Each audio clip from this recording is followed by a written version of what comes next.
Assalamualaikum warahmatullahi wabarakatuh.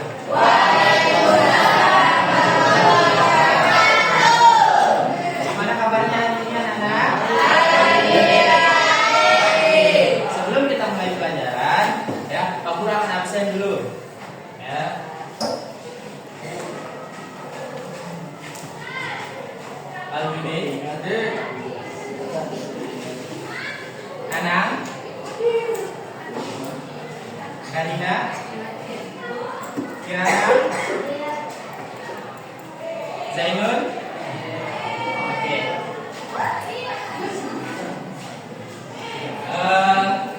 Kita langsung ke materi ya. Pak Guru akan menjelaskan materi kita pada hari ini, yaitu teks hasil observasi. Oke, apa itu teks hasil observasi? Apakah kalian sudah tahu? Apakah kalian sudah tahu? Tahu? Belum. Oke, Pak Guru akan jelaskan.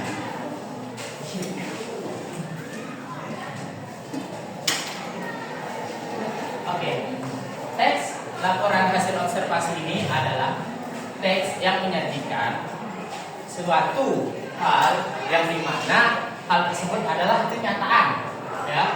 Laporannya itu kenyataan. Jadi kalian itu harus menjelaskan tentang, misalnya ada unta nih. Unta itu hidupnya di mana sih? Di gurun. Nah, itulah. Jadi ini dia kenyataan hidupnya di gurun, ya. Unta itu memiliki pundak di punggungnya itu, ya, untuk apa sih?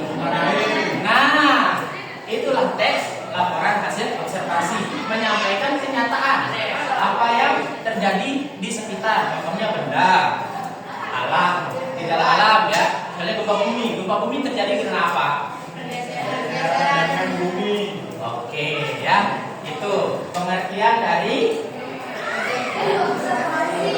teks laporan observasi, ya.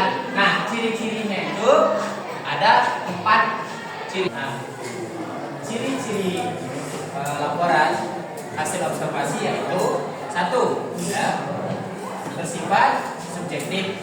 2, ya, nyata. Ya. 3, yaitu tidak memihak. 4, yaitu mengandalkan hasil laporan yang konkret, ya. Oke. Itu ciri-ciri, ya, penggunaan ciri-ciri laporan hasil laporan teks hasil observasi, yaitu menggunakan kata objektif, ya, dan menggunakan tidak harus memihak pada hal-hal yang berbau mistis ataupun yang tidak nyata. Jadi dia harus nyata. Dia harus nyata. Seperti meja ini. Meja ini terbuat dari kayu, ya, terbuat dari kayu. Kaki meja ini terbuat dari besi. Nah, itu adalah yang nyata, ya. Tapi kalau nanti misalnya kursi ini tidak memiliki kaki, bangku ini tidak memiliki kaki, apakah dia hebat, bisa melayang, menjadi baik? Tidak. Oke, ya.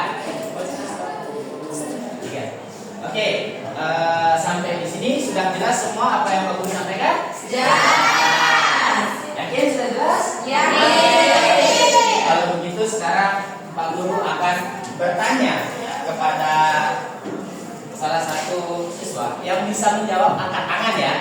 Yang bisa menjawab, angkat tangan.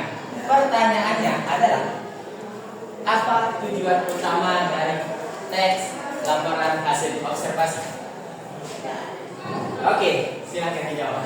Jadi tujuan utama dari teks laporan hasil observasi yaitu untuk menjelaskan, menggambarkan dan melaporkan suatu objek seperti benda, hewan, tumbuhan dan gejala alam secara apa adanya. Oke, terima kasih, jawabannya sudah sangat baik, ya. Jadi apa yang disampaikan oleh Karina tadi itu sudah sangat baik. Oke, pertanyaan kedua. Ya, pertanyaan kedua. Oke, pertanyaan yang kedua. Ya, pertanyaan yang kedua. Objek apa saja yang bisa dibahas dalam teks laporan hasil observasi? Oke, Objek yang bisa dibahas dalam teks laporan hasil observasi antara lain benda, hewan, tumbuhan, dan gejala alam. Oke, ya. Jadi yang bisa dibahas dalam teks observasi itu adalah hewan, tumbuhan, gejala alam, ya, dan lain-lain. Masih banyak lagi nanti yang akan Pak Guru sampaikan di pertemuan berikutnya.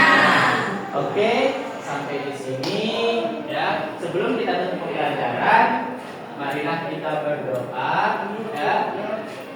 Berdoa. Siapa yang akan memimpin nih? Ketua kelasnya mana? Ya, silahkan memimpin doa sebelum kita menutup pelajaran. Terus yang